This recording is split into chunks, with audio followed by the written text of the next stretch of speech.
बदले की आग में धधक रहे मिडिल ईस्ट में इजरायल और हिजबुल्लाह के बीच हमलों का दौर सबसे चरम पर है। एक तरफ इजरायल लेबनान के भीतर घुसकर भयानक बमबारी कर रहा है और उसने हिजबुल्लाह की कमर तोड़ दी है, तो दूसरी तरफ नसरल्लाह समेत 10 कमांडरों के मारे जाने के बाद भी हिजबुल्लाह के हौसले पस्त नहीं हुए हैं और वो बराबरी से इजरायल की नाक में दम किए हुए हैं।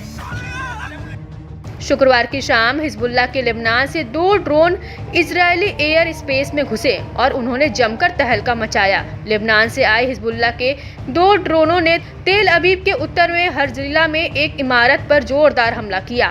इजरायली मीडिया रिपोर्टर के अनुसार हमले के कारण इमारत को नुकसान पहुंचा और पूरे शहर में बिजली गुल हो गई। इजरायली मीडिया ने बताया कि लेबनान के कब्जे वाले फिलिस्तीनी क्षेत्र की तरफ से आए ड्रोन का ये सबसे लंबी दूरी का हमला था।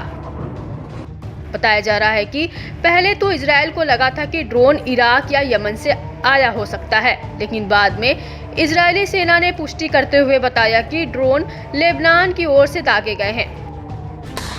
गाजा की तरह अब लेबनान भी जंग का मैदान बन चुका है। इजरायल और हिजबुल्लाह के लड़ाकों के बीच घमासान छिड़ा हुआ है। लेबनान के पीएम ये अपील कर रहे हैं कि किसी भी तरह लेबनान पर इजरायल के हमले रुके, लेकिन अब इजरायल रुकने के मूड में कतई नहीं है और उसका अगला बड़ा हमला ईरान पर होने वाला है, जिसके बाद मिडिल ईस्ट की सूरत ही बदल जानी है। लेकिन सबसे बड़ी बात यह है कि आखिर हिजबुल्लाह के ड्रोन ने इजरायली एयर स्पेस के बॉडीगार्ड कहलाने वाले आयरन डोम का घमंड कैसे चूर चूर किया।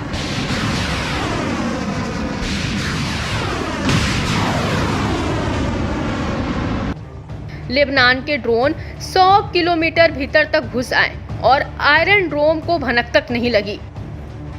इससे पहले भी ईरान की मिसाइलों ने इजरायल के आयरन डोम के आंख और कान बंद कर दिए थे।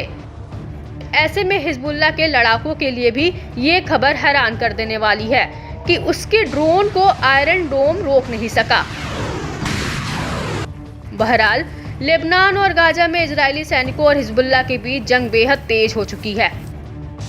इजरायली मीडिया ने गुरुवार को बताया कि 24 घंटे में हुए ताबड़तोड़ हमले में 22 इजरायली सैनिक घायल हुए हैं, जिनमें से 20 लेबनानी सीमा पर और 2 गाजा पट्टी में घायल हुए। इजरायली मीडिया ने बताया कि सेंट्रल अल जलील में करमील क्षेत्र को निशाना बनाकर की गई गोलीबारी के बाद आईडीएफ के 4 सैनिकों के घायल होने की जानकारी मिली है, जबकि घायलों को निकालने का प्रयास करते समय मैस अल जबाल क्षेत्र में एक इजरायली हेलीकॉप्टर को सीधे निशाना बनाया गया, जिससे इजरायली एम्बुलेंस को घटनास्थल से भागने पर मजबूर होना पड़ा। गुरुवार की सुबह इजरायली कब्जे वाली सेना ने लेबनानी सीमा पर चल रही लड़ाई में अपने एक सैनिक की मौत और दूसरे के घायल होने की बात स्वीकार की है। सेना ने बताया कि मृतक सैनिक 228वीं ब्रिगेड का था और 5030वीं बटालियन का एक अन्य सैनिक उसी घटना में गंभीर रूप से घायल हो गया था, जिसे अस्पताल में भर्ती करा दिया गया है। इसके साथ ही दक्षिणी लेबनान में इजरायल के जमीनी आक्रमण के बाद से अब तक इजरायल के 12 सैनिक हताहत हो चुके हैं, तो वहीं इस्लामिक रेसिस्टेंस ने दावा किया है कि कब्जे वाले इलाकों में आईडीएफ ने 35 लोगों की जान गंवाई है, जिसमें ऑफिसर रैंक के भी लोग शामिल हैं, तो वहीं 200 लोग घायल हुए हैं। इजरायल और हिजबुल्लाह के बीच सीधी और कांटे की टक्कर जारी है। अब देखने वाली बात यह होगी कि हमले के बाद इजरायल पलटवार कैसे करता है।